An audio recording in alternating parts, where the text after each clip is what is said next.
It gives all the normal, rational, middle of the road teachers something to point to.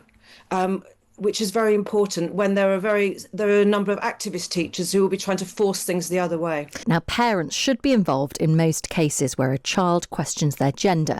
That is according to new government guidance for all English schools.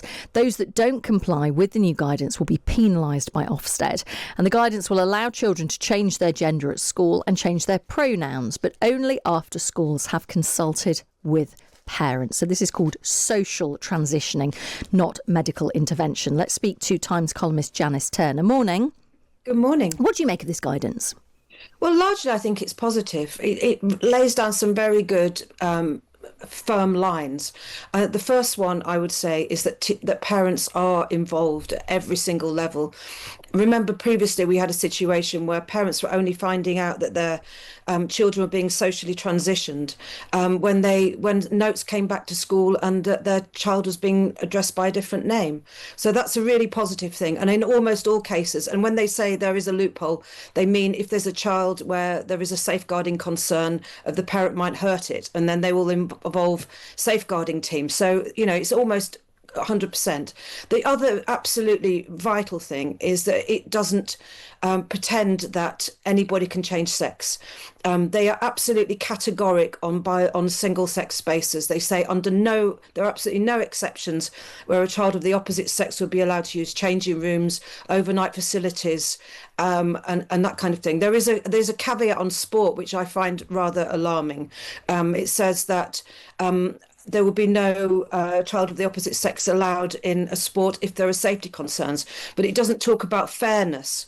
So let's say it's athletics. Will a child who socially transitioned to male be allowed in female athletics team? I don't know. But there's a lot of positive things there. I know that I've spoken to people who have got concerns that there are too many loopholes there. But largely, the view is that it gives all the normal, rational, middle of the road teachers something to point to, which is very important when there are a number of activist teachers who will be trying to force things the other way.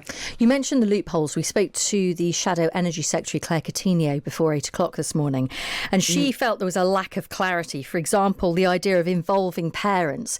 She wasn't clear if that meant the school going to parents and saying, by the way, this is happening and we're just kind of letting you know, and therefore we're involving you that way, or whether it is the school going to the parents and saying, this is the conversation we've had with your child, this is what your child wants to do, how do you feel about this, let's work together. And she felt that lack of clarity didn't help schools and it also didn't help parents.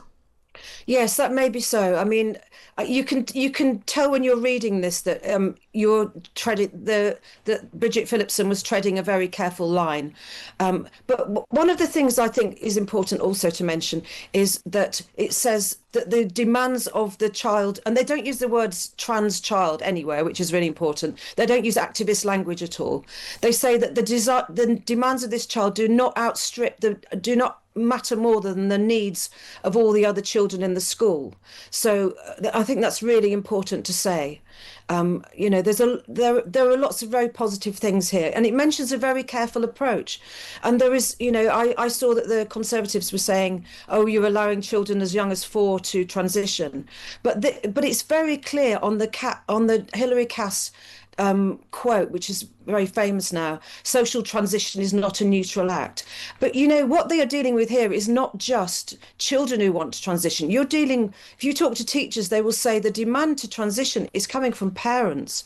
So the teachers are going to have to navigate quite activist, convinced parents who believe their child is genuinely at 4 or 5 years old in a different sex. But what we have here is a framework where, as I said, teachers in the middle who are trying to navigate will have things to point at to keep what we want more than anything is to keep the conversation fluid. It goes back to the initial strategy of dealing with children who have gender questioning, which is watchful waiting. It's keeping everything in the air. It's keeping identity, how you feel, what you wear, your haircut, and so on, in flux. So children who don't have their identities put into stone by activists, but they can experiment. And I think that is really important. So things are open-ended. I think it's a positive thing. And I'd just like to say, I wish Bridget Phillipson would now release the EHRC guidance, which and with the same provisos for in workplaces and elsewhere. It would be very useful. And, we are told that that is on its way, but I absolutely appreciate that it is somewhat delayed. I'm interested to get your thoughts on what the Shadow Education Secretary Laura Trotter said, and you've alluded to this about children as young as 4. Her quote is, "Primary school children should not be navigating changes in pronouns at all. Shockingly, Labour's guidance opens the door to children as young as 4 being referred to in a way that does not reflect their biological sex." Now, it is worth pointing out that the guidance itself does say in primary schools in particular, full social transitioning should only happen very rarely. The argument from Claire Coutinho, and it seems to be from Laura Trott, is actually the government should have just closed that door altogether for certainly 4-year-olds, but maybe all the way through primary school. Do they have a point? Yes, I suspect they do have a point. It would have been much clearer cut to say that. That is absolutely true. But, I think they need to have a level of ambiguity in it. You're dealing with teaching unions here. This is still not. This is still at a stage where it's not passed as guidance. I think in order to keep everybody on board, it's giving, as I said, the rational people something to talk about and to point to if they want to keep things in the norm.